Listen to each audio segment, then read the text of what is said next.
Hey, how much do you make a month? Sending $4,000 to your parents is just unfair. Help us out financially. I'm married now, so I have no obligation to that household anymore. If you need help, look elsewhere. What? You got married looking like that? The same slob who always wore sweats? You're lying. I was boiling with rage at Jane's crude laughter. Let's rewind a few months. This was when I was still living at home. My name is Diane. After graduating from college, I started working from home, so there was no need to move out. Life was peaceful until it was abruptly disrupted. My brother Brian and his wife Jane moved into our family home. Apparently, they were struggling financially and thought they could save on rent by living with us. Brian had a job, but it was clear why they were broke: Jane's extravagant spending. Jane always wore fancy clothes and expensive jewelry. It was obvious that Brian's income alone couldn't sustain their lifestyle. I don't mind them moving in. I had lived with Brian until he graduated from college. Jane was the outsider, but she was now family, being Brian's wife. I had no intention of refusing to live with them, but they seemed to feel differently. It started when Jane mocked my casual work-from-home attire, calling it so unfashionable. I was shocked to hear such a thing from a family member and could only respond with, "What?" Our parents looked stunned, but Brian chuckled and said, "Leave her alone. Diane's just a jobless slob who's given up on being a woman." Brian knew I worked from home, but from that moment on, he started calling me jobless. Jane would always make snide remarks like, "You have such an ugly face. Is being a shut-in fun?" At first, my parents defended me, but they gradually started to agree with Brian, saying things like, "Diane should really start becoming independent." I felt like the whole house was against me, and just when I thought of leaving, an incident occurred. Out of the blue, Jane confronted me, saying, "Enough is enough." I was having a late breakfast in the dining room and wondered what was going on. Both my parents and Brian were there, and it turned into a commotion. In the midst of it, Jane pointed at me and shouted, "Diane, you are stealing my jewelry, aren't you?" I had no idea what she was talking about. "I haven't done anything like that," I defended myself. "Then why was this found in your closet?" she retorted, showing off a sparkling necklace. "You went through my closet without permission?" I asked, visibly irritated. Ignoring me, Jane said, "Everyone, come and see for yourselves," and led the way into my room. Rushing after Jane, who had left breakfast abruptly, I found her pulling out a box from the depths of my closet. A box I'd never seen before. "Look," she exclaimed, showing off the jewelry inside to Brian and my parents. "I didn't do this, okay? So you're saying Jane set this up?" Brian glared at me, and I felt myself shrink in fear. Despite my innocence, neither my parents nor Brian, who had been looking down on me lately, would listen. "We can't keep a thief like you in this house. You need to leave," Dad declared, giving me a month to move out. No matter how much I pleaded my innocence, my family only looked at me with cold eyes. There's no one in this family who will take my side anymore. I felt utterly alone and heartbroken. I started packing immediately and was done by the next day. Though I was given a month's grace, I couldn't bear the icy stares any longer. As I was about to leave, Jane approached me with a smug smile. "Done packing?" "Yes, I'll be out by today." Ignoring Jane's surprised look, I continued with my move. I thanked my parents for raising me as I left, but they still believed I was a thief and didn't respond. And so, I left my childhood home unaccompanied. I headed to my boyfriend Sam's place. Sam lived in a spacious house for a single person, and I had stayed over a few times. I had explained the false accusations to him the previous night, and he readily agreed to let me move in. Sam had prepared a feast for me, from my favorite hamburger steak to shrimp fry, salad and soup. "You've had a tough time. Relax, eat and get some sleep," he said, making me feel truly at ease. This, I thought, is what family should be like. Sam was an excellent cook and everything he made was delicious. As I took a bite of the juicy hamburger steak, the aroma of the demi-glace sauce filled my senses, and I couldn't help but exclaim, delicious." In that moment of happiness, as Sam smiled at me, my phone buzzed with an SMS. Not wanting to ignore it in case it was work-related, I checked the message. It was from Brian. "Guess you're crashing at a friend's place, huh? Jane says she'll forgive you if you admit your guilt and apologize. If you want to continue being a shut-in loser, apologize to Jane." I repeatedly said I didn't do it, and Brian seems to believe my guilt. Frustrated, I texted back, "I'm not a shut-in loser. I work from home. It's sad that you don't even know that's a thing these days." Brian's reply came swiftly, "Don't bother coming back," and I decided I wouldn't. A few months later, Sam proposed and we got married. When Sam asked me how we should handle greetings to my parents, I told him it wasn't necessary. I had already cut ties with that family. I was fed up with Jane, who falsely accused me, and with Brian and my parents, who believed her. That's when I got a call. It was from Jane, the person I thought I had severed ties with. "Listen, if you were giving money to our household, you should have said something. We are in a real mess right now."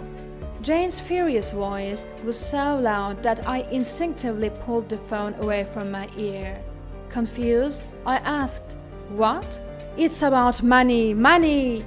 Jane yelled, filling me on the family's current situation. Firstly, Brian had been laid off. He could have clung to his job, but he thought he could rely on his parents for support and quit. My parents were shocked. "We're actually broke," Mom told Brian and Jane, revealing they were in debt. Dad is a good person and has a personality that is easy to be deceived by others. Dad was too trusting and had co-signed a loan for a friend, who then skipped town. On top of that, Dad was still paying off a car loan. When I was living at home, I used to give them about $4,000 a month, which was barely enough for them to get by. Now, they had no one to rely on, and Brian couldn't go back to his job. Desperate and furious, Jane was calling me to ask for help. "You're making how much a month? It's unfair that you give $4,000. Just help us out." I was stunned by the mess at my former home, but I had no intention of helping. "I'm married now, so I have no obligation to that household anymore. If you need help, look elsewhere," I said. After a few seconds, Jane burst into laughter. "Haha, you got married? With that face? You slab who always wore sweats? You're lying." "It's not a lie. I'm married." "Who would marry someone as ugly as you?" I was boiling with rage at Jane's crude laughter when Sam walked in. Just when I was about to hang up the phone, Sam shows up. "Lend me your phone," he said. I handed it over, and Sam spoke into it. "This is Sam, Diane's husband. I've heard everything you've been yelling. Diane is not ugly. I find her adorable, and above all, she has a beautiful heart. I think people who speak ill of others, like you, are the ones with tainted and ugly hearts." Jane was making a fuss on the other end, but Sam casually hung up. "Thank you," I said. I couldn't let her get away with it, Sam replied, smiling shyly. Not being a tech-savvy, I didn't know how to block numbers. Sam taught me, and I promptly blocked Brian, my parents, and Jane. Of course, I blocked their messages too. I thought I was finally free from that family, but it wasn't that simple. Our new home, Sam's place, was within walking distance from my parents' house. One day, while Sam was at work, Brian, my parents, and Jane all showed up at our doorstep. When I opened the door, a red-faced Brian yelled at Jane, "Go on, apologize!" Jane started sobbing and apologizing profusely in the communal hallway of the condo. Confused, I asked my parents what was going on. The conversation was about what happened after Brian lost his job due to company restructuring. Brian seemed stressed out looking for work and couldn't rely on his parents, who he thought would support him. This tension often led to arguments with Jane. That's when Jane let it slip. "I didn't lie just to kick that freeloader out." When Brian listened closely, he realized Jane had framed me for something I didn't do. Apparently, Jane felt the house was too small and thought she'd get her own room if I were gone. Brian was furious at Jane for trying to kick me out, their financial support. The parents were angry too, saying it had gone too far. I felt sorry for Jane as she kept apologizing, tears streaming down her face. I glared at Mom when she said, "Just forgive her already." "I don't intend to forgive anyone. Why are you, Brian, Dad, and Mom acting like it's none of your business? If you had believed me when Jane set me up, none of this would have happened." "Well, none of us would have doubted you if Jane hadn't done something so stupid," Brian retorted, visibly irritated. I could only sigh.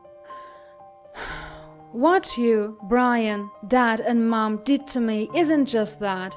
Brian, you and Jane always made fun of me. Do you know how it feels to be called ugly and a freeloader every day?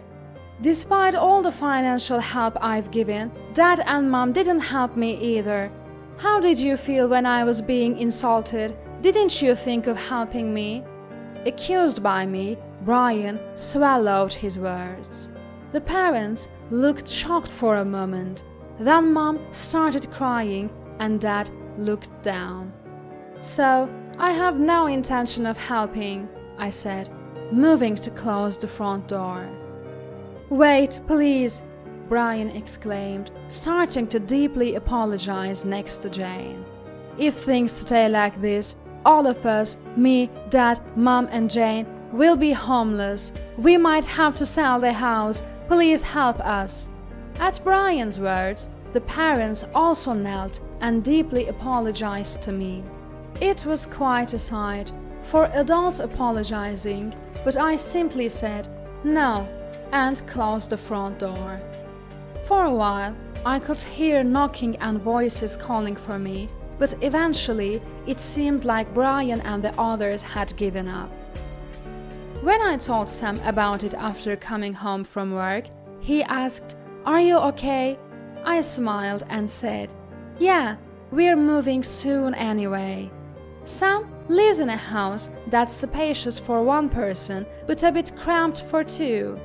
We had already decided to move to a larger home, especially considering the possibility of having kids in the future. We've started preparing for the move, and we have no intention of telling Brian and the others our new address. This way, we were able to move without any interference from Brian. What happened next was surprising. I got a call from the police. After Sam and I moved, it seems Brian and his crew visited our old home.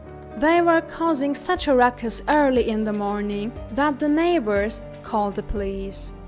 When the police arrived, Brian and Jane were acting out and they ended up being taken away. Brian apparently told the police to contact me to pick him up, but why should I? I explained that I had no reason to do so, and the officer said, "I see, take care," before hanging up. I don't know what led to do it, but from what I've heard from local acquaintances, Brian and the others are now sleeping under a bridge. Brian's job search isn't going well, and his parents are getting old. I do think life must be hard for them, but I can only think of it as someone else's problem now. Sam and I are living a happy life. Our new home is spacious, beautiful, single-family house.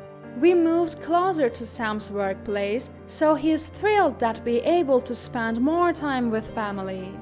I'm happy about that too.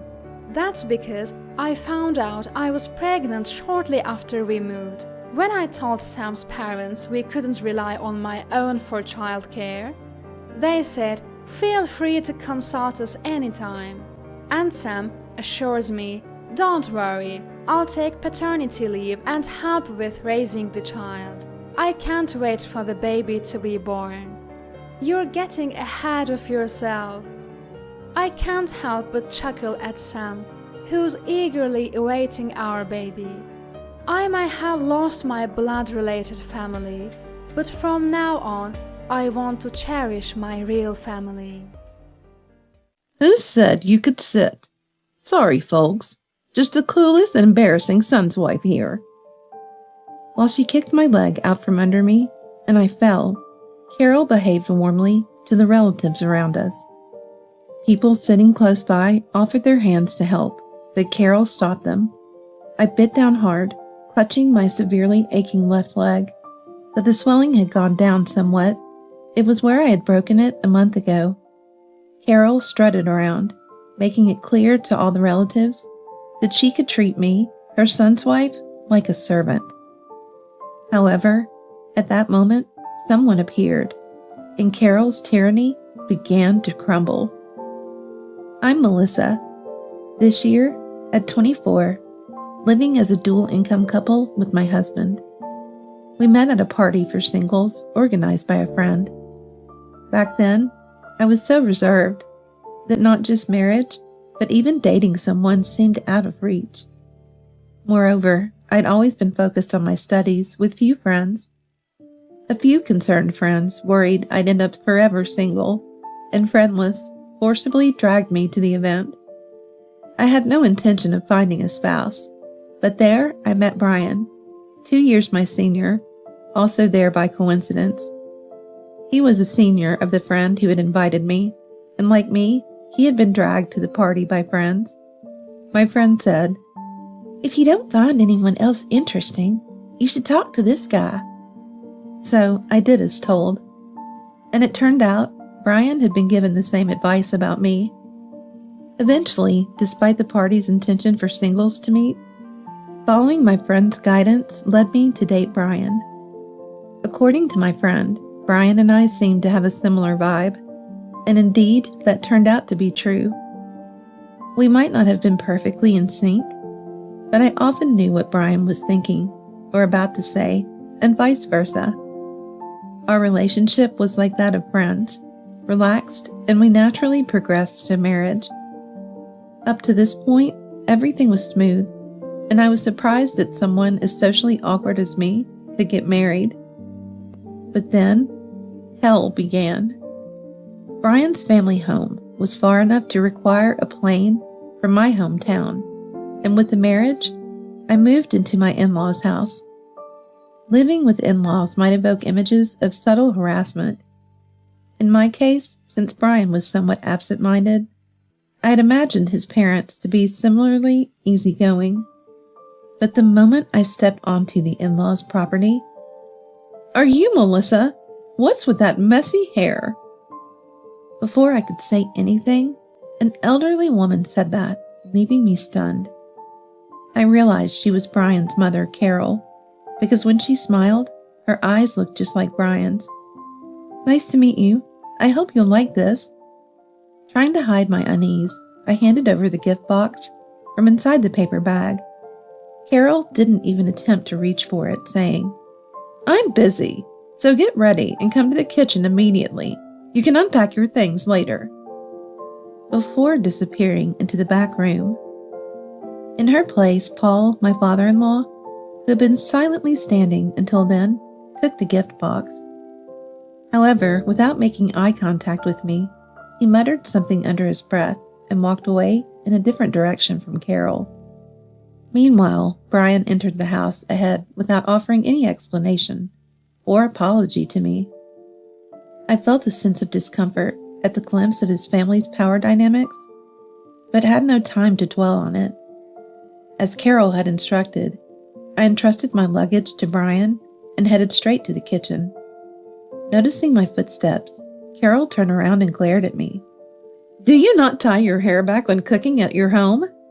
Is there a tradition of serving your husband food with your hair in it?" It seemed that her earlier comment about my hair being messy was deliberately referring to my naturally curly hair. Not expecting to be thrust into the kitchen upon arrival, and my half-up hairstyle apparently did not sit well with Carol. "I'm sorry, I'll go get a hair tie," I said, attempting to leave the kitchen. "Don't drop even a single hair of yours, you country bumpkin.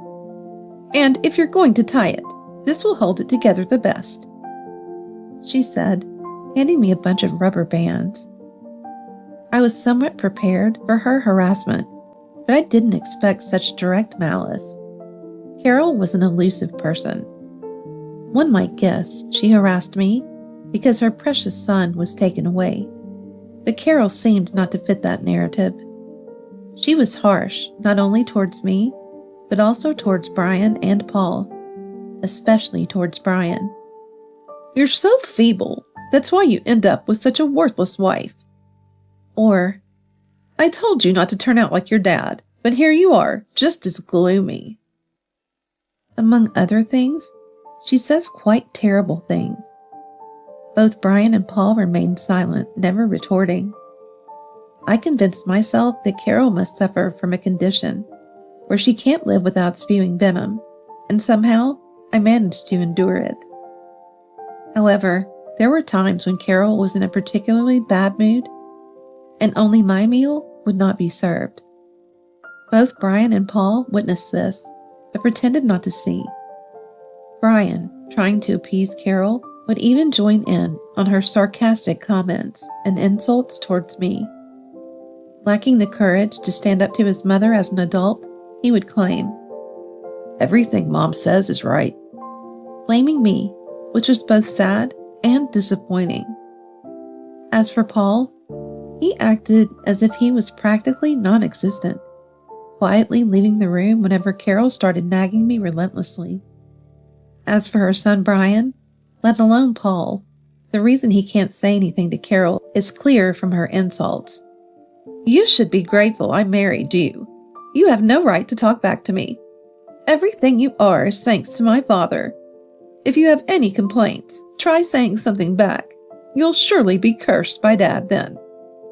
It doesn't seem like Paul is actually afraid of being cursed, but it appears he feels indebted for having been married off.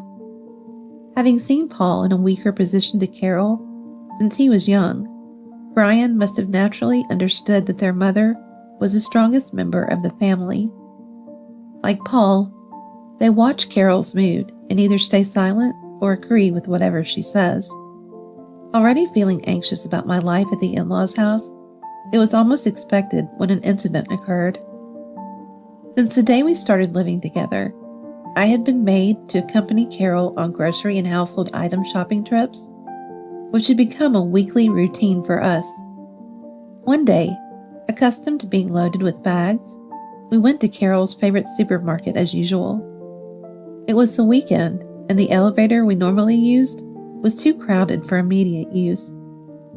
Impatient as ever, Carol quickly became irritated at the absence of an elevator on the ground floor, declaring, "Forget it. It's a waste of time waiting around here. We'll use the stairs." It was surprising to hear this from Carol, who would have me fetch even a TV remote. Fearing harassment, I silently complied. As I followed Carol up the stairs without looking back, I instinctively reached out towards her when I realized, "Ah!" Carol had stepped on the hem of her dress, nearly tripping. I instinctively reached out and supported her back as she started to fall backwards.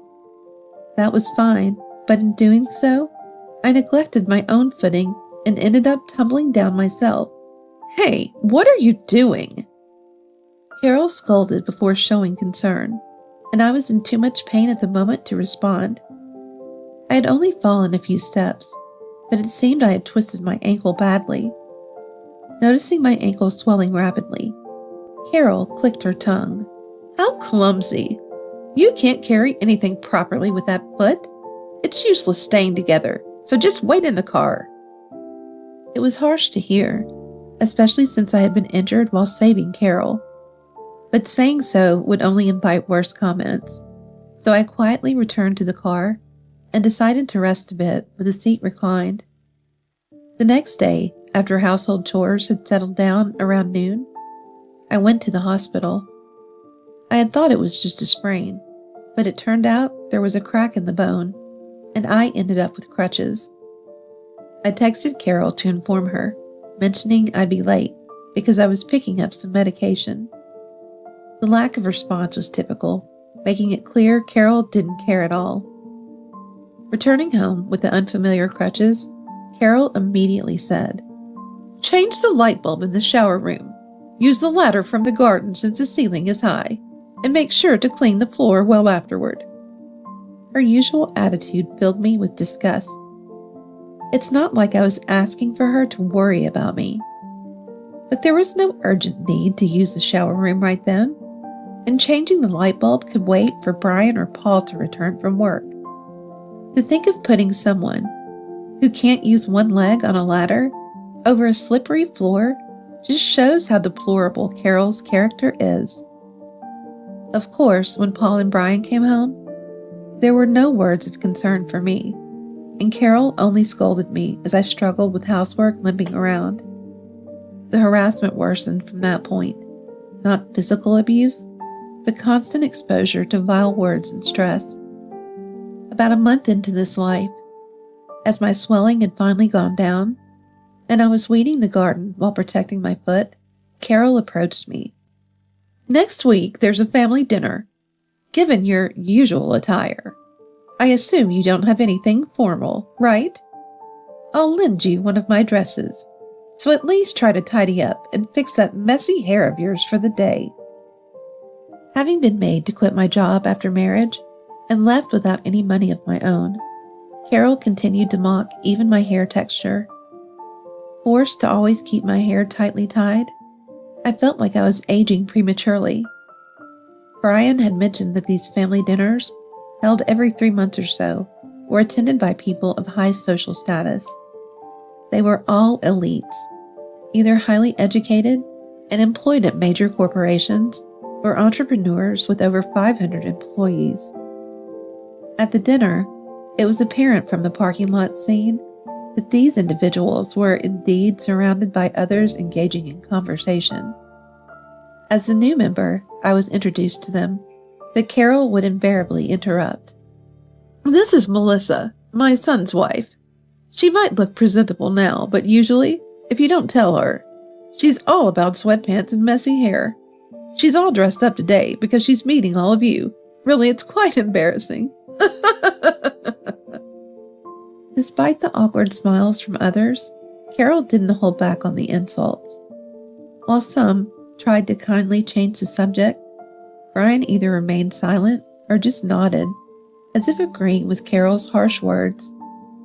Carol, trying to make a good impression, sweet-talked everyone and even handed out gifts. Upon entering the restaurant, it seemed there was an unwritten rule about seating arrangements. Following Brian to our seats, Carol quickly intervened as I attempted to sit. "How dare you, the son's wife, think you can sit? Stand up."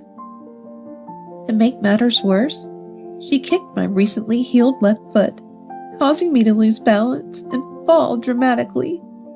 I let out a pained cry. "Oh!"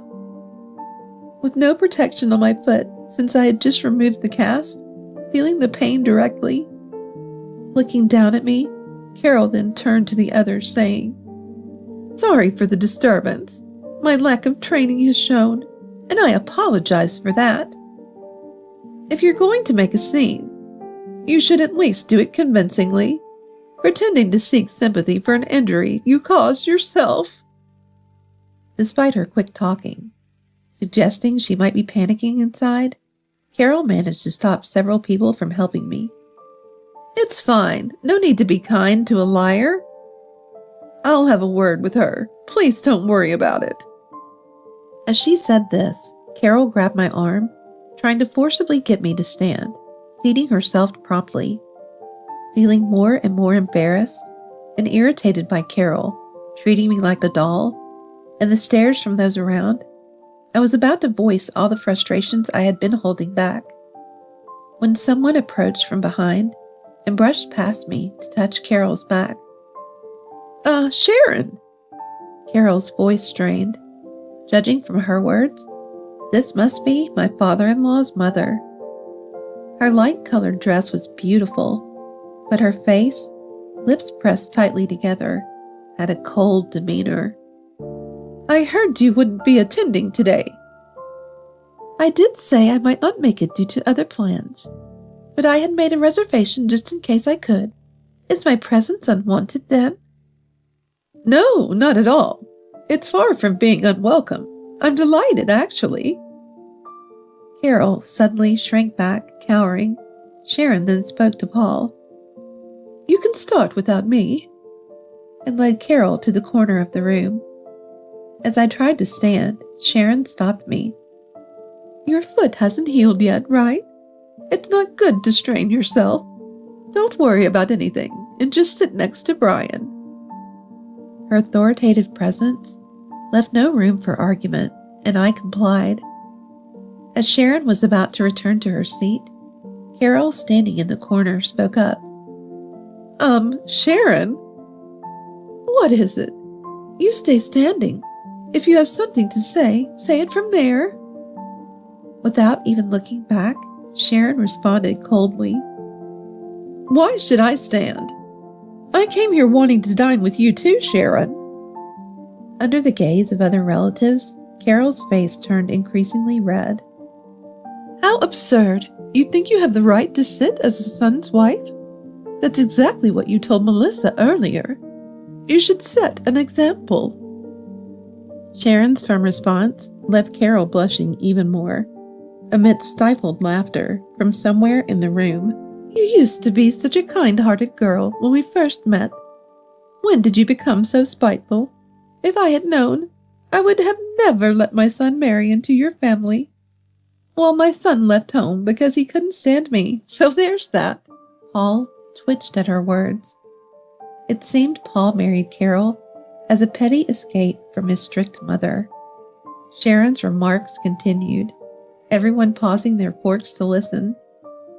"I was surprised when you brought your wife and son back after running away. I thought you must have raised him well, but here you are, ignoring your son's wife being harassed right in front of you. For her, it must feel like she married into a terrible family, right?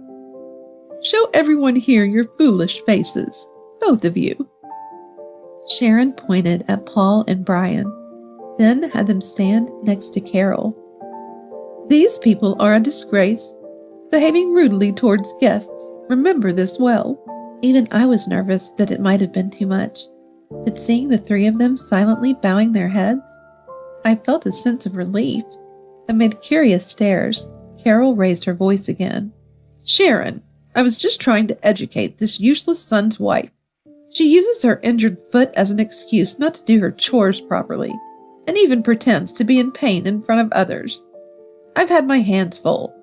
Paul and Brian do as I say, but Melissa's resistance disrupts the order of our household." I was speechless at Carol, who accused others of acting, wiping away non-existent tears with her sleeve. Sharon, silent for a moment, sighed deeply before speaking. "Even if Melissa were a useless wife, aren't you just as terrible for kicking her in front of not only relatives, but also restaurant staff? Abusing your husband and son, and resorting to violence because your son's wife doesn't obey? You only know the world within these walls." Sharon's voice, though not emotional, was deep and firm, silencing Carol.